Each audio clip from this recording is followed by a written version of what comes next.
Hello friends, SS home garden के YouTube channel में एक बार फिर से आप सबका बहुत बहुत स्वागत है। दोस्तों, बहुत सारे सब्सक्राइबर्स ये कह रहे थे कि इतने दिनों से आप सिर्फ एडीनियम और फ्रूटिंग प्लांट्स पे वर्क कर रहे हैं, जबकि बहुत सारे ऐसे लोग हैं जो गुलाबों के लिए मुझे सब्सक्राइब जिन्होंने किया है, तो वे लोग मुझे कह रहे थे कि आप आजकल गुलाबों पे वीडियो नहीं ला रहे हैं सर। तो मैं आज एक ज़रूरी वीडियो लेकर के हाजिर हूँ। चूँकि गर्मियों का महीना ऐसा होता है कि इसमें गुलाबों की कोई केयर की ज़रूरत नहीं होती है, और मैंने एक वीडियो में बताया भी था कि इसमें आपको गर्मी के महीने में सिर्फ गुलाबों की 2 से 3 बार शारिंग करनी है और 2-4 दाने डीएपी हर हफ्ते डाल देने हैं। इसके अलावा कोई और खाद की ज़रूरत नहीं रहती है।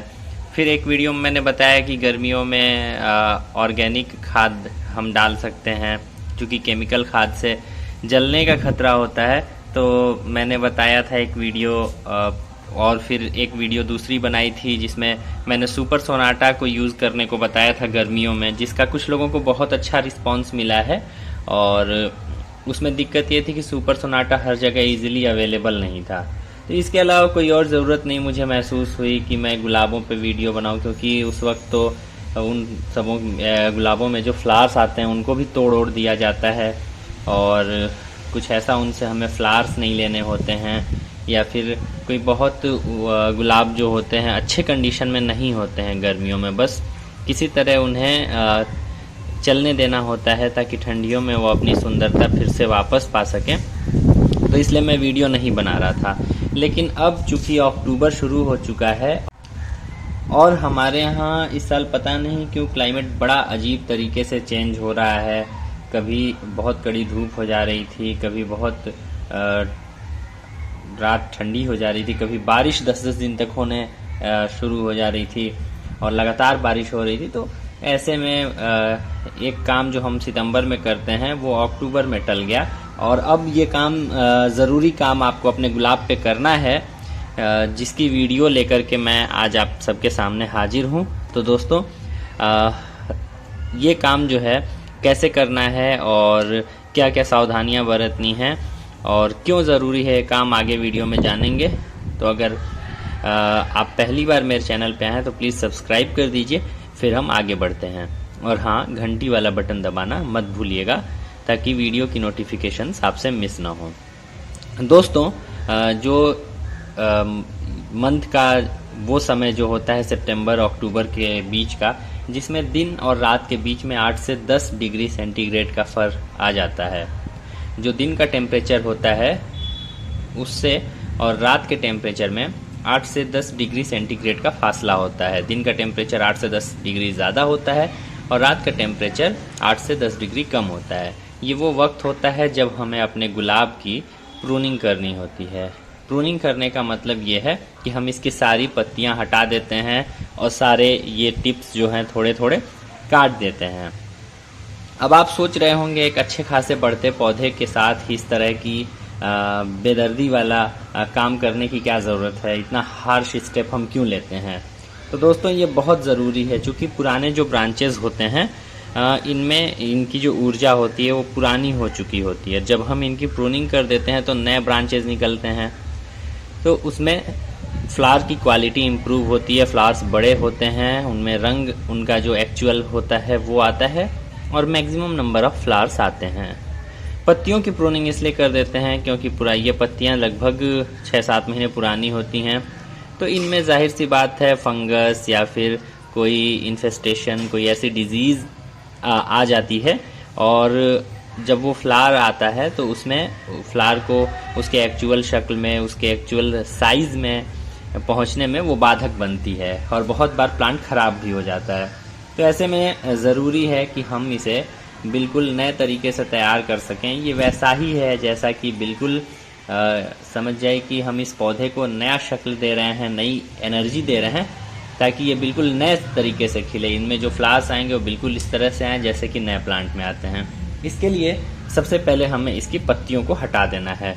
पत्तियों को हटाने के लिए ध्यान रखना है आपको ये बात कि कभी भी, जैसे ये जो है यहाँ आप देख रहे होंगे नीचे एक नई ग्रोथ आ रही है, तो आपको यहाँ से नहीं काटना है, हमेशा इसके ऊपर से ही काटना है, इस तरह से आपको काट देना है। इसी तरह से हम बाकी के ब्रांचेस को भी कट करेंगे। जैसे कि ये ब्रांच है हमारा, तो इसे हम यहाँ से कट कर देंगे। देखिए हमने इसे यहाँ से कट कर दिया। इसके अलावा अगर हम इस ब्रांच पे दिखाते हैं आपको, तो इसे हम इस तरह से कुछ कट कर देंगे। तो इस तरह से आपको कट करना है, ताकि जहाँ से ब्रांच निकल रही है वो हिस्सा ना कट हो, वहाँ से ही आपको नई ब्रांच मिलेगी। तो देखिए ये जो है आपका ये वाला, इसे मैं कट कर रहा हूँ और इस तरह से आपको कट करना है। तो चलिए इसे पूरा पहले कट कर लेते हैं। तो दोस्तों देखिए हमने इसे प्रून कर दिया, इसकी पत्तियों को प्रून कर दिया है, सारी पत्तियां हटा दी हैं, सिर्फ और सिर्फ इस पर ब्रांचेस बचे हैं। ये 2-4 पत्ती हमने इस पे छोड़ दिया है क्योंकि बिल्कुल नई ग्रोथ है, तो ये हमने छोड़ दिया है। अब हम क्या करेंगे कि इसकी ब्रांचेस को भी कट करेंगे, ताकि इसे एक अच्छा शेप मिल सके और नए इनमें ब्रांचेस का फॉर्मेशन हो। जैसे ये है, हम इसे इतना कट कर देंगे इस तरह से। ऐसे ही हम सारे इसके कट करेंगे।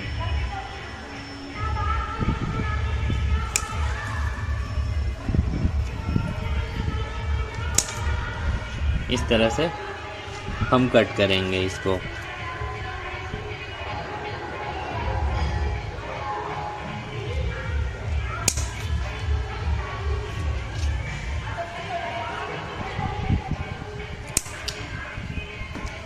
ये कट हो गया है दोस्तों, और देख लेते हैं कहीं इसमें वो डेड एंड तो नहीं है, उसे भी कट कर देंगे। जितने भी डेड हेड हैं उनको कट करने हैं। जैसे यहाँ देख रहे होंगे आप।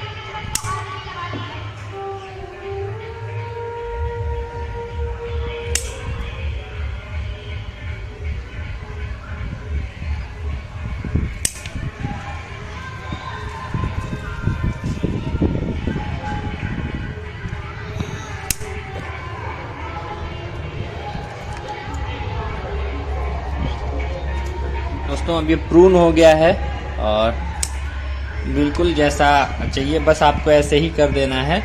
अब इसके बाद इसे आपको इसके नेचुरल हैबिटेट में ही रखना है, मतलब धूप में ही रखना है। इसको बहुत शेड वेड में रखने की ज़रूरत नहीं है। बस एक बात का ध्यान रखना है कि इसमें पानी नहीं देना है, पानी रोक देना है। हमारे यहाँ इधर बारिश हुई है तो मिट्टी नम है, लेकिन बेहतर है कि अगर आपका प्लांट बिल्कुल ड्राई हो जाए तब आप प्रूनिंग करें। और इसे अब आपको पानी से बचाना है, बस इस पर पानी की शारिंग इसके ब्रांचेस पे करनी है। इनसे बह के जो पानी नीचे तक चला जाएगा, बस उनसे ही ये पलते रहेंगे। 4 से 6 दिन बाद आप देखेंगे कि इनमें नई पत्तियां आने लगी हैं और बहुत तेज़ी से इनमें ग्रोथ होना शुरू हो जाएगा। तो बस ये काम जो इस मंथ में ज़रूरी है कि आप कर लें, और आप देखेंगे उसके बाद आपके प्लांट में बहुत ही ट्रिमेंडस चेंज देखने को मिलेगा और बहुत ही अमेजिंग तरीके से ग्रोथ होगी। फ्लावर्स भी बहुत अच्छे आएंगे। और इसके अलावा आपको अभी फ़िलहाल कुछ नहीं करना है, बस आपको ये प्लांट को ऐसे ही छोड़ देना है और नई पत्तियों को इसे फॉर्म करने देना है। तो ये ज़रूरी काम आप भी अपने गुलाबों में कर लीजिए दोस्तों, क्योंकि अभी कुछ ही दिन का वक्त है, उसके बाद ये फासला बढ़ता जाएगा, तब ये नहीं हो पाएगा। तो टेम्परेचर का फासला ज़्यादा ना होने पाए उससे पहले ही आप अपना ये काम निपटा लीजिए। इसीलिए मैंने अर्जेंट बेसिस पे वीडियो भी बनाया और आप सबके सामने लेकर के हाजिर भी हूँ। तो दोस्तों उम्मीद है वीडियो आपको पसंद आया होगा। इसे लाइक कर दीजिए, शेयर कर दीजिए, और अगर अभी तक आपने मेरा चैनल नहीं सब्सक्राइब किया तो प्लीज़ इसे सब्सक्राइब कर दीजिए। Thank you friends, happy gardening.